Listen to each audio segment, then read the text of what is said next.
Hi guys, Cliff here. Time for a new project. What is it here, I hear you ask? Well, it is in fact one of these two. An Autogyro. Now, as you know, or some of you all know, I promised myself I'd be building one of these this year, and the time has now come. I've got a choice. Let me bend you down. It's either going to be the Atom Special by Richard Harris or the Crane Fly by Tom Wright.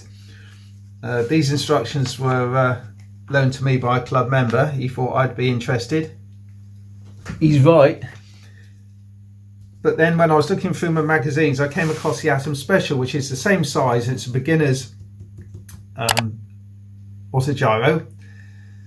And I think I prefer the slightly slicker looks to this one over the Crane Fly. That really is quite basic. So I think I'm going to go for the Atom Special. So I'll put that to one side.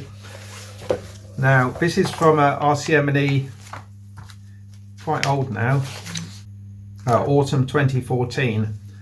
So it's been around a little while, but that doesn't matter because these are timeless designs. I've got to get a rotor head online.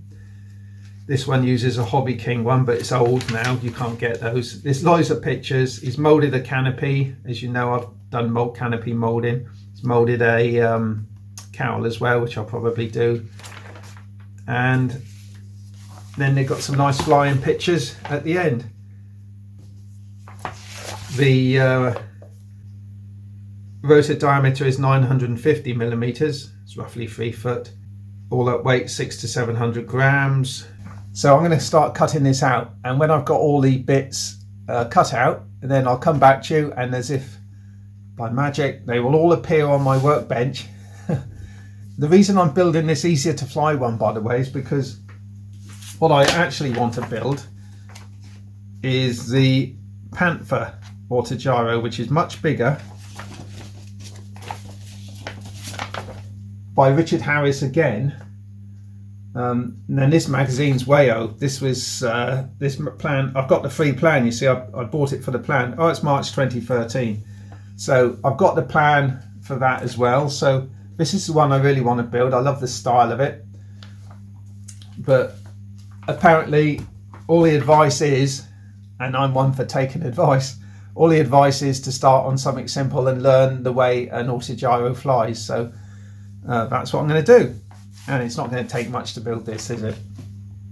So let's crack on. Photocopied the plan and stuck it all down to the relevant thickness balsa using glue stick, and I'm now going to cut some out. I've just ordered up some parts from Cool Wind, UK company, for the rotor head. Cool Wind do a rather nice rotor head, very reasonably priced, and that's on its way. So while that's coming, I can crack on with cutting out these parts and getting the fuselage assembled. So the mast is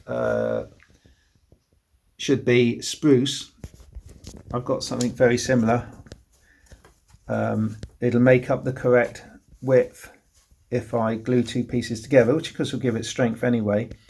And the remaining pieces I can use for the actual tail boom, so that's worked out quite nicely. And I'm just wondering if I should put a small groove down the back of it and just glue in, while I'm gluing it together, glue in a piece of carbon, so maybe 2mm carbon rod. So I've just done a V cut down the length of it, just took out the V section and then opened it up a little bit with a little round file like that. And now the 2mm carbon rod will sit in there like that. I'll glue it together and I'll have a really strong mast. The only thing is, I don't know, this mast has been tapered to fit the Hobby King rotor head, and of course the Cool Winds one is maybe slightly different, I don't know, so I'm not going to taper it to that section just yet. Use some epoxy and I'm going to glue that together in readiness for that, and it'll be lovely and strong.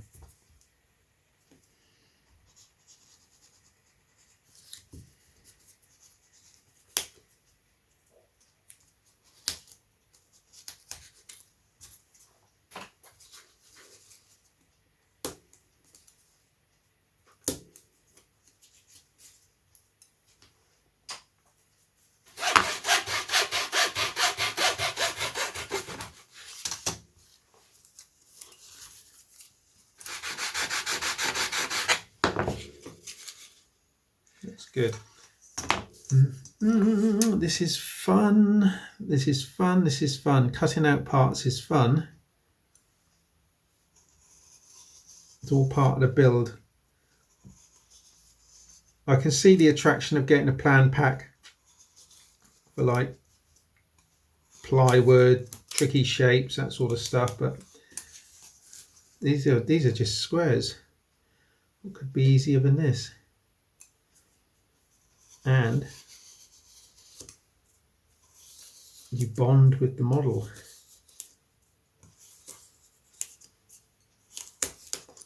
Use a sharp blade. Don't try and go through all at once. Cross grain, definitely not. With the grain, you'll find it'll go through. I'm hardly pressing. Like that, really easy. In fact, what I might do is to leave the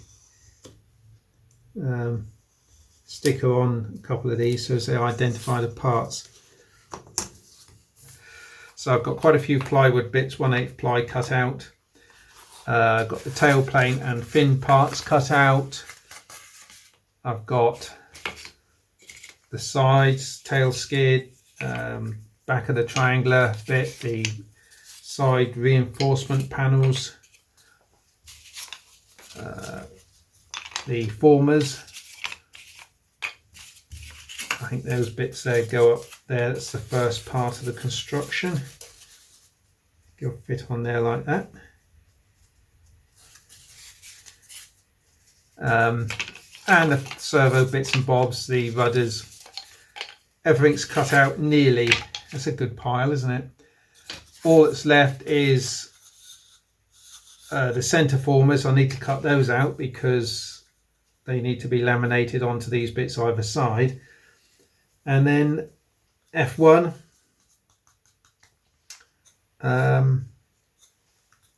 engine mount. So nearly there. I've produced my own kit and I'll be able to start constructing in the next video. So part 2 will see the Atom Special starting to take shape. I'll be gluing the fuselage sides and together and the formers all in. And very quickly it's going to turn into a little Autogyro, I hope. Still at the back of my mind, I've got the blades to make and the undercarriage to bend up.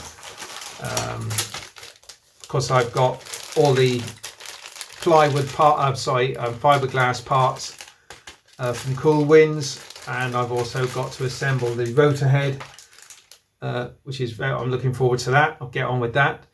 Also from Cool Wind. I'll link to their website below because they've got everything. If you're into Autogyros, you'll know about it anyway. If you're not into Autogyros, it's a brilliant place to start because they've got loads of stock, and Malcolm, who runs it, is a very knowledgeable chap and he'd help you out, I'm sure. But yeah, there's kits, parts and bits and bobs, everything you need to build an Autogyro. So anyway, so if you want to join me on this little rotoring journey, then hit the subscribe button down below and hit the like button while you're there if you like it. It helps with the analytics, as they say. So see you in the next video. Cliff signing out. Cheers guys, bye. Ooh.